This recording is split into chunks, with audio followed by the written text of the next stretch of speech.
Halo teman-teman, selamat datang kembali lagi di channel NasTM Channel. Di video kali ini, saya akan membahas film aksi berjudul 100 Yard yang dirilis tahun ini. Film ini mengisahkan tentang masalah yang berkepanjangan akibat kurangnya berkomunikasi. Penasarankah dengan makna film ini? Mari kita simak alur ceritanya. Cerita ini berlatar ke belakangan tahun 1912 saat Akademi Seni Bela Diri pertama kalinya didirikan di Tianjin. Namun, pada tahun 1920, pengaruh asing mulai memasuki Tianjin. Suatu hari, Akademi Seni Bela Diri mengadakan pertandingan antara Shen An, anak dari Master Kepala Akademi, dan Kekuan, murid terbaik di Akademi. Siapapun yang memenangkan pertarungan ini akan mewarisi Akademi Seni Bela Diri. Saat pertarungan berlangsung, Shen An terlihat lebih unggul. Namun ketika sang master meminta Kikuan untuk menunjukkan teknik yang diajarkan, sang master mulai khawatir jika Shen An tidak bisa berkembang. Mendengarkan hal itu, Kikuan pun segera mengubah strateginya dan dengan cepat mengalahkan Shen An.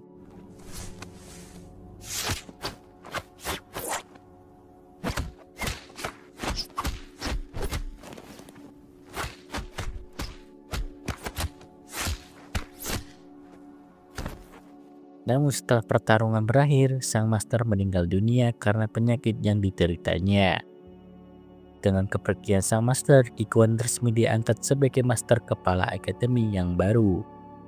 Keesokan paginya, Shen An merasa belum puas dengan kekalahannya dan ingin mengadakan pertandingan ulang melawan Kikuan. Namun Meng, asisten dari master sebelumnya, melarang untuk bertarung lagi, mengingat Kikuan sudah menjadi master baru di akademi. Selain itu, hanya Shen An juga telah mengatur pekerjaan di bank asing untuknya agar ia bisa keluar dari seni bela diri. Meski begitu, Shen An bertekad untuk bertarung. Berjanji setelah pertarungan itu berakhir, dia tidak akan mengganggu urusan di akademi. Terlepas dari hasil pertarungannya dengan Kikuan, Meng tetap menekan larangannya, menegaskan bahwa ia hanya mengikuti keinginan master yang telah tiada. Akhirnya, Shen An pun berjanji untuk tidak bertarung lagi. Namun ia melanggar janjinya dan menantang Kikuan di pasar. Ketika itu, Kikuan sudah menjadi master dan dilindungi oleh pengawalnya. Shen An yang diingatkan untuk tidak menyerangnya, tetapi karena masih kesal, ia tetap bertindak. Dan setelah berhasil mengalahkan para pengawal, Shen An berusaha mendekati Kikuan.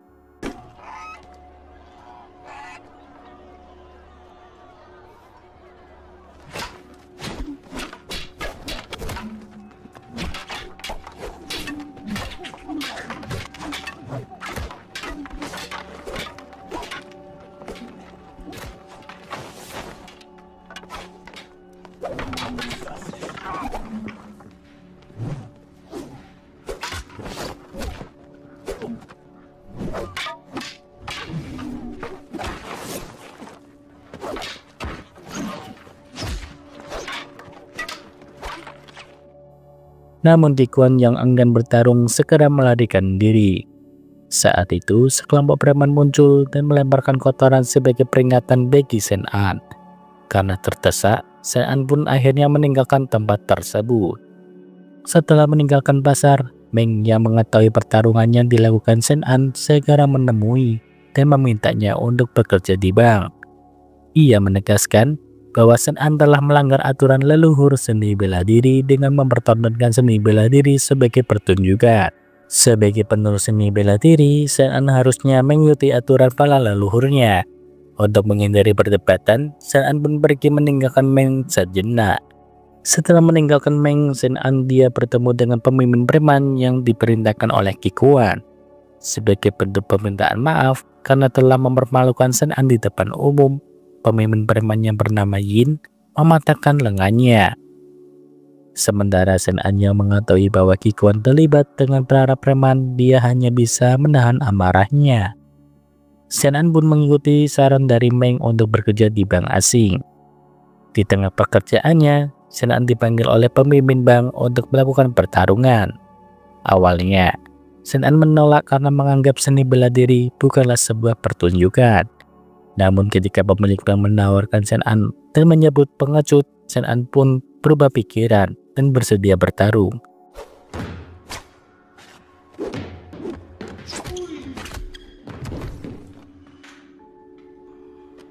Dalam pertarungan itu, Sen An dengan mudah mengalahkan pemilik bank.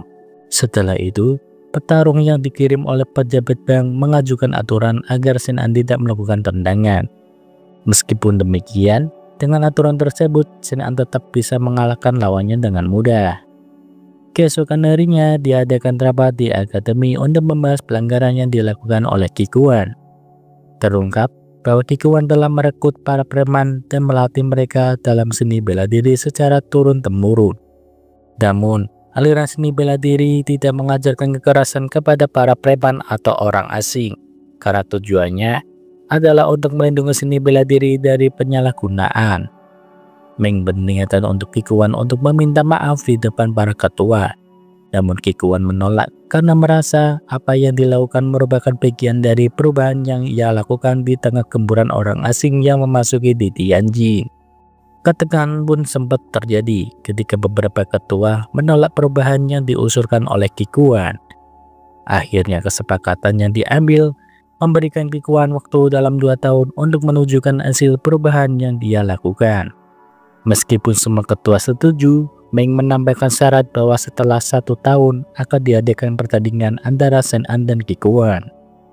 Jika Sen An menang, Qi Kuan harus keluar dari seni bela diri, tetapi jika Qi Kuan yang menang, semua keputusan yang dia buat akan menjadi aturan baru di akademi. Qi Kuan yang merasa percaya diri, dia pun menyetujui peraturan yang diajukan oleh Meng. Mengingat bahwa Sen An bahwa tidak dapat menghindari serangan sebuah ketapel, ia pun mulai berpikir dengan cara melumpuhkan para preman yang kebanyakan menggunakan senjata dari jarak jauh.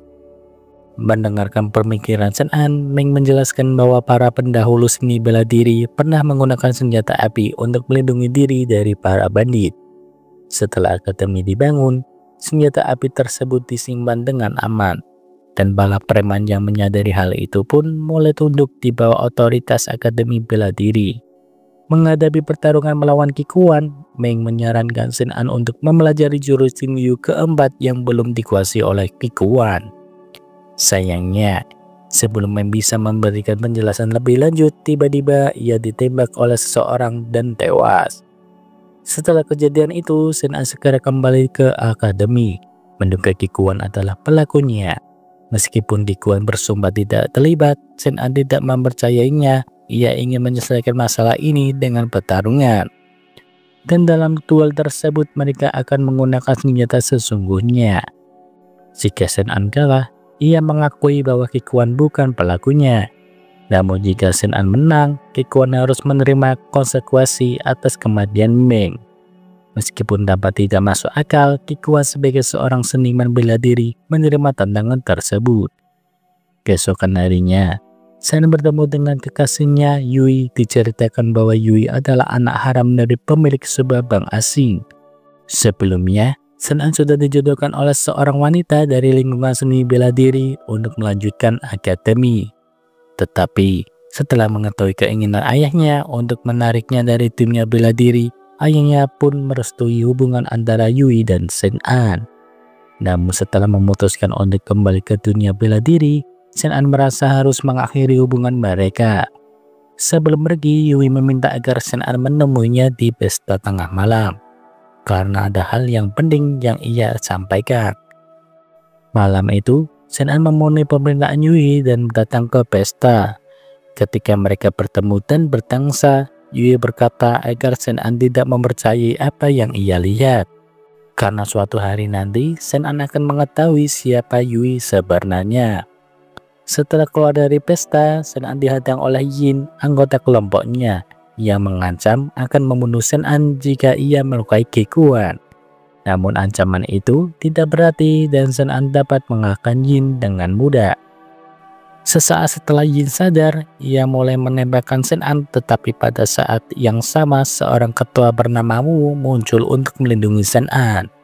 Sebelum pertarungan antara Sen An dan Qi Kuan dimulai, Sen An berada di bawah perlindungan akademi. Karena Yin melanggar aturan, ia diminta untuk mengakhiri perlawanan dan mematahkan lengannya. Tetapi Shen An memilih untuk menyelamatkan Yin. Setelah Yin pergi, Shen An segera melarikan diri dari pengawasan ketua Wu. Keesokan paginya, Qi Kuan menemui seorang instruktur bernama Xiao yang dijodohkan dengan Shen An. Selain mencari keberadaan Shen An yang menghilang, Qi Kuan ingin mengetahui jurus keempat serta teknik pendek yang belum ia pelajari. Namun Xiao tidak mengetahui semua jurus yang dimaksud oleh Qi Kuan. Tak lama setelah mereka bertemu, Xiao tiba-tiba diserang oleh sekelompok pria misterius. Dalam keadaan terdesak, Xiao mencoba melawan dan akhirnya berusaha melarikan diri. Namun karena banyaknya musuh, ia terpaksa menggunakan sebuah senjata untuk melawannya. Setelah melewati pertarungan yang melelahkan, Xiao akhirnya menyadari bahwa kelompok pria yang menyerangnya dipimpin oleh Qi Kuan. Pertarungan antara Xiao dan Qi Kuan pun dimulai.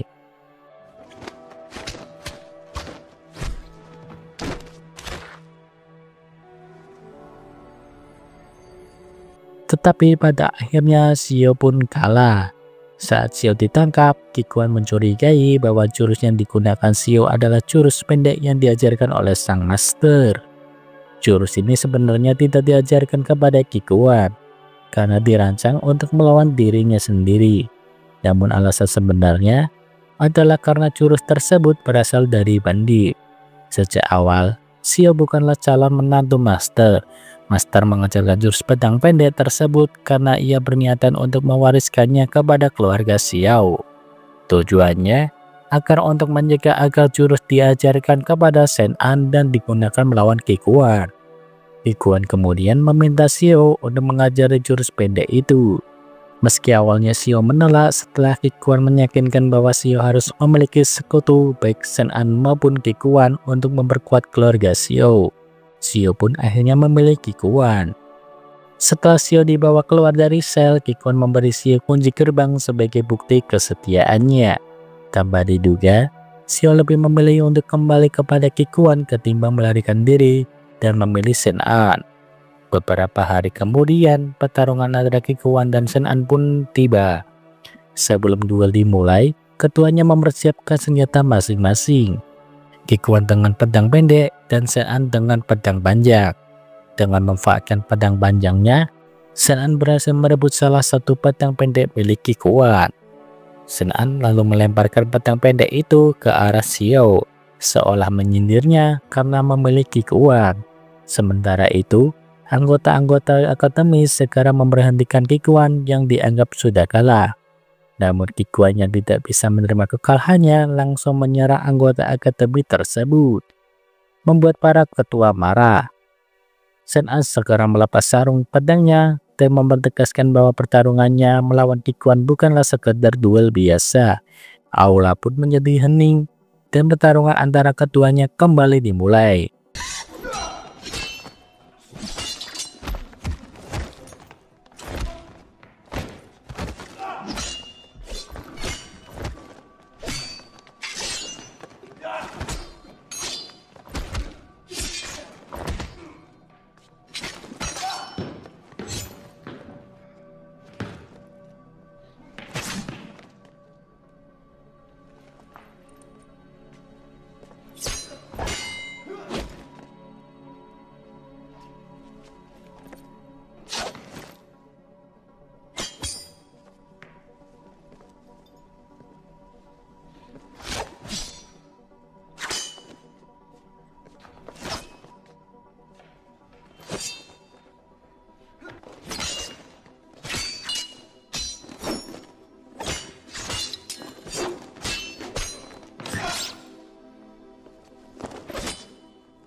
Dalam pertarungan kali ini, Shen An benar-benar menunjukkan keunggulannya dengan beberapa kali menyerang bagian vital Qi Kuan.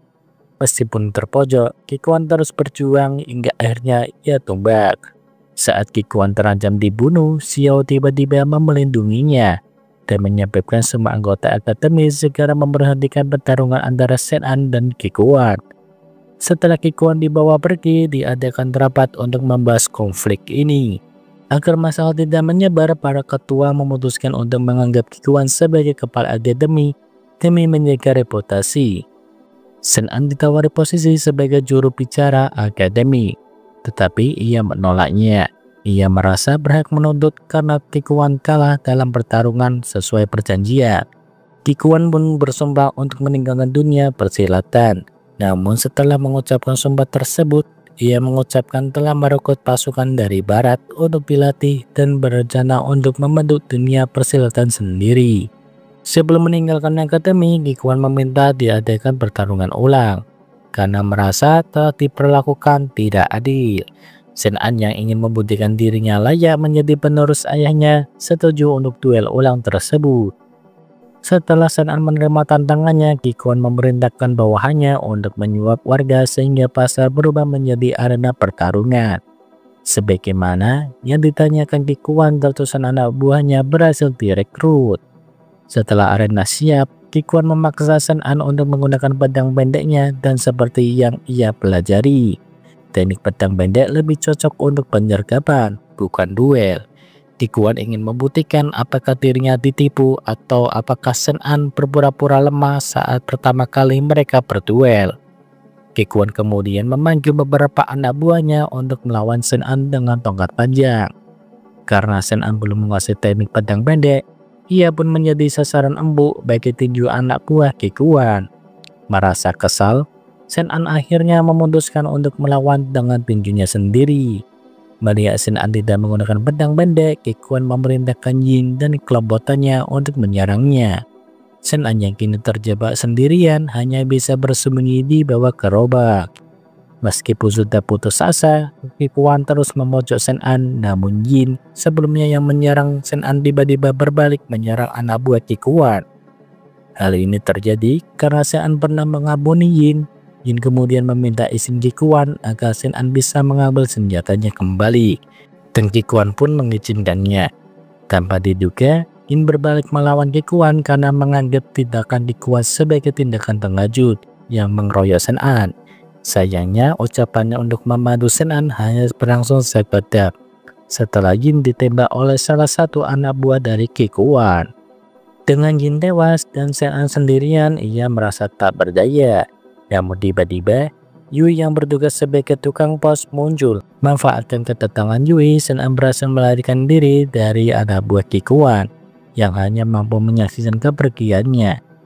Diawali dengan ketegangan di Tianjin, di mana petugas pos tidak dapat diganggu oleh pihak manapun. Shen An tiba di kantor petugas pos untuk menghadapi Kikuan. Di sana anak buah Kikuan sudah menanti untuk menyelesaikan perselisihan antara mereka. Kikuan kembali memberikan pedang pendeknya kepada Shen An yang sebelumnya digunakan dalam duel antara mereka. Untuk memastikan keadilan, Kikuan berjanji untuk mengajari Shen An teknik penggunaan pedang pendek yang ia pelajari dari Xiao. Setelah memberikan teknik tersebut, Kikuan berjanji akan mengakhiri perselisihan mereka pertarungan selesai. Shen An pun mulai bermeditasi untuk mempelajari teknik pedang pendek itu. Walaupun Yui berusaha menahan, Shen An merasa harus menuntaskan urusan dengan Kikuan. Pertarungan pun dimulai. Shen An yang melepaskan sarung pedangnya berhasil mengalahkan beberapa anak buah Kikuan dengan teknik pedang pendeknya. Setelah pertarungan yang cukup panjang, akhirnya Kikuan muncul untuk melawan Shen An. Meskipun kedua saling melukai, Kikuan tampak lebih unggul. Untuk mengakhiri pertarungan, Kikuan meminta Shen An untuk menunjukkan gerakan pamungkasnya. Namun Shen An mulai menyerang Kikuan dengan cepat, mampu membalikkan serangan tersebut. Dalam duel ini, Kikuan keluar sebagai pemenang dan pemerintahan Shen An untuk pergi. Keduanya sepakat untuk tidak saling bertemu agar dapat menjalani impian masing-masing. Namun keributan di tengah kota menarik perhatian akademi, yang segera mengerahkan semua anggotanya untuk menangkap Shen An dan Kikuan, termasuk anak buah Kikuan yang telah disewa. Tak dapat berkutik di hadapan anggota akademi, kedua akhirnya ditangkap. Shen An kemudian dijatuhkan hukuman pengasingan selama 2 tahun. Sementara Kikuan diusir dari Tianjin karena telah bertindak melampaui batas. Sebelum pergi, Xiao meminta Kikuan untuk tidak kembali dan membalas dendamnya. 3 tahun kemudian, Sun An kembali ke Tianjin dan disambut oleh Yui yang kini menjabat sebagai kepala pos Perancis. Yui menginformasi tentang penangkapan polisi terkait kasus pembunuhan Meng, yang terungkap bahwa tembakannya mengenai Meng berasal dari peluru nyasar akibat permainan anak-anak di pemukiman barat.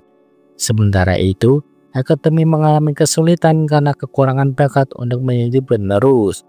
Meskipun dalam situasi tersebut, Sun An menolak untuk kembali ke Akademi. Ia memilih untuk memenuhi keinginannya sendiri dan melanjutkan hidup di luar dunia seni bela diri. Bekerja di kantor pos bersama Yui, begitulah kisah film 100 Yard berakhir. Semoga kalian terhibur dengan alur cerita yang saya sampaikan. Semoga rezeki dan kesehatan selalu menyertai kalian. Sampai jumpa di film kami berikutnya.